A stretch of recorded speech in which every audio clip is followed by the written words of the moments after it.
इसके बाद उन 6 वीरों ने एक साथ मिलकर शाम्ब को रथहीन कर दिया।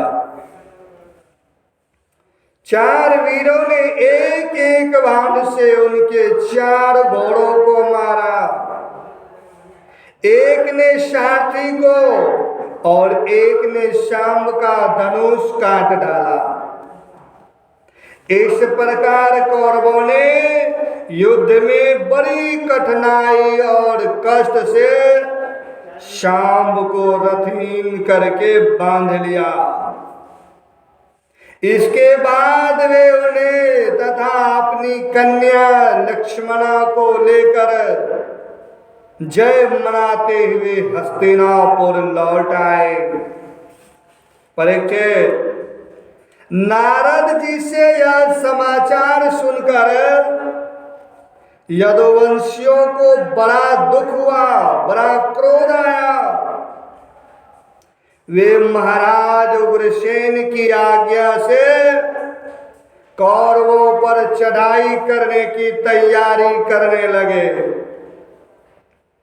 बलराम जी कला प्रधान कलयुग के सारे पाप ताप को मिटाने वाले हैं। उन्होंने कुरुवंशियों और यदुवंशियों के लड़ाई झगड़े को ठीक न समझा। यद्यपि यदुवंशी अपनी तैयारी पूरी तरह कर चुके थे, फिर भी उन्होंने उन्हें शांत कर दिया और स्वयं सूर्य के समान तेजस्वी रथ पर सवार होकर हस्तिनापुर गए। उनके साथ कुछ ब्राह्मण और यदुवंश के बड़े बूढ़े भी गए। उनके बीच में बलराम जी की ऐसी शोभा हो रही थी मानो चंद्रमा ग्रहों से घिरे हुए हो। हस्तिनापुर पहुंचकर बलराम जी नगर के बाहर एक उपवन में ठहर गए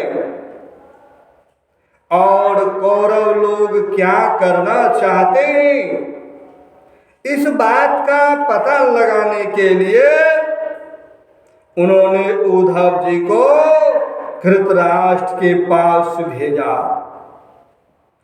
उद्धव जी ने कौरवों की सभा में जाकर धृतराष्ट्र, भीष्म पितामह, द्रोणाचार्य, बहिक और दुर्योधन की विधि पूर्वक अभ्यर्थना वंदना की और निवेदन किया कि बलराम जी पधारे हैं। अपने परम हितैषी और प्रियतम बलराम जी का आगमन सुनकर कौरवों की प्रसन्नता की सीमा न रही। वे उद्धव जी का विधि पूर्वक सत्कार करके अपने हाथों में मांगलिक सामग्री लेकर बलराम जी की अगवानी करने चले। फिर अपनी अवस्था और संबंध के अनुसार सब लोग बलराम जी से मिले तथा उनके सत्कार के लिए उन्हें गौ अर्पण की एवं अर्घ्य प्रदान किया। उनमें जो लोग भगवान बलराम जी का प्रभाव जानते थे, उन्होंने सिर झुकाकर उन्हें प्रणाम किया। तदंतर उन लोगों ने परस्पर एक दूसरे का कुशल मंगल पूछा और यह सुनकर कि सब भाई बंधु सकुशल हैं, बलराम जी ने बड़ी धीरता और गंभीरता के साथ यह बात कही कि सर्व सामर्थ राजाधिराज महाराज उग्रसेन ने तुम लोगों को एक आज्ञा दी है। उसे तुम लोग एकाग्रता और सावधानी के साथ सुनो और अविलंब उसका पालन करो।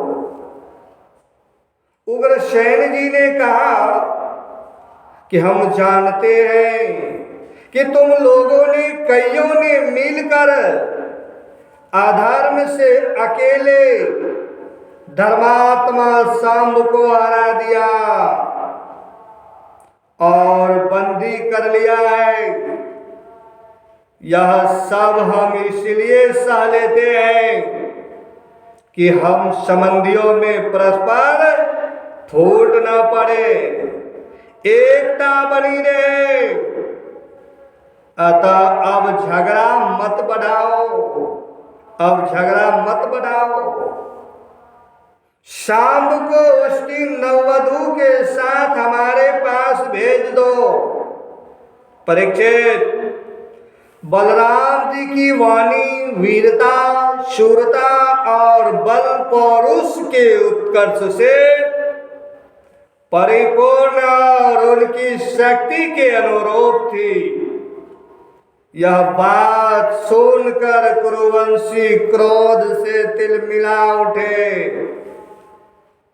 वे कहने लगे, अहो, यह तो बड़े आश्चर्य की बात है। सचमुच